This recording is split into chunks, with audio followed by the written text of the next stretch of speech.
Hi everyone, in this video we will see the structure, operation and characteristics of power MOSFET.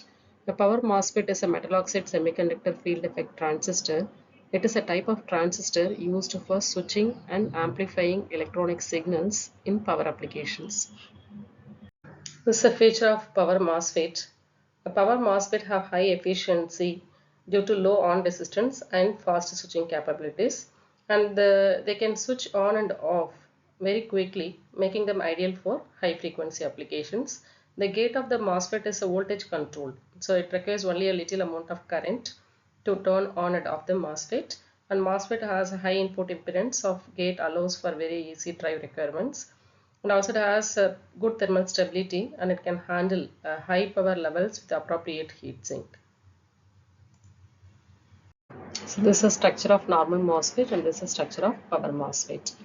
The normal MOSFET are often called small signal MOSFET, and it is designed primarily for low power applications and also operates at low voltage and low current compared to the power MOSFET. If you look at the structure, it has three terminal: gate, source and drain. The gate terminal that controls the conductivity between the drain and the source. And there's a drain terminal, the terminal through which the current flows out, and there's a source terminal, and the source terminal through which the current flows in. And there's a body substrate. And if you look at the source region is a highly doped N plus region for N channel MOSFET that forms a source terminal. In the drain region, it is a highly doped N plus region for N channel MOSFET that forms a drain terminal. And this is a body region. The body region is a lightly doped P-type region for N channel MOSFET. And this is a channel region. So that is located between the source and the drain region that is controlled by the gate.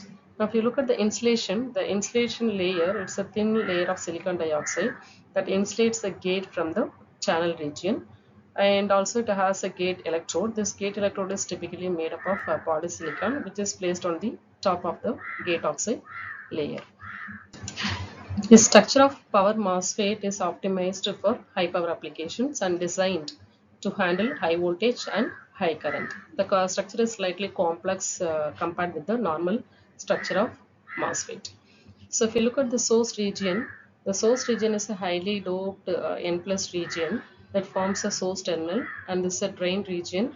The drain region has a highly doped N plus region that forms a drain terminal. If you look at the body region is lightly doped P-type region for N-channel MOSFET, and this is a channel region that is located between the source and the drain region that is controlled by the gate electrode. And also we have a epitaxial layer, that is you can call it as a drift region. So this region is lightly doped N minus region that helps withstand the high voltage, because this power MOSFET is generally designed to handle the high voltage and high current. And if you look at the substrate, it is a highly doped N plus region that provides a structural support for this MOSFET. And here also we can see the insulation layer. The insulation layer is made up of silicon dioxide that insulates the gate from the channel region. And also we have a gate terminal. This gate electrode is typically made up of polysilicon, which is placed on the top of the gate oxide layer. The output characteristics of MOSFET shows the relationship between drain current and the drain source voltage for different gate source voltage. If you see the region, it has a cutoff region, active region and ohmic region. In ohmic region, the MOSFET behaves like a variable transistor. So if you see the drain current increases linearly with the drain source voltage. At low VDS and high VGS, the MOSFET is fully on and the channel is formed. So if you look at the active region, in the active region, the MOSFET behaves like a current source. So the drain current ID is relatively constant and it is independent of VDS. So the MOSFET is fully on and the channel is pinched off at the drain end. If you look at the MOSFET is completely off and there is a minimum drain current that occurs when the VGS is below the threshold voltage. If you look at the transfer characteristics of MOSFET shows a relationship between the drain current and the gate source voltage for a constant VDS or a drain source voltage. So if you want to switch on the MOSFET, a minimum gate source voltage is required to turn on the MOSFET and starts conducting it for a small drain current. It has two regions, one is a linear region, another one is a saturation region. In the linear region, the VGS, that is a gate source voltage, is greater than the gate source voltage threshold. So the drain current IDS increases rapidly with the VGS. In the saturation region, beyond a certain point, further increasing in VGS. So if you keep on increasing the VGS, it shows that rate of increasing in ID is very slow, or else you can say that the rate of change of drain current is almost negligible even if you increase the VGS beyond the threshold value.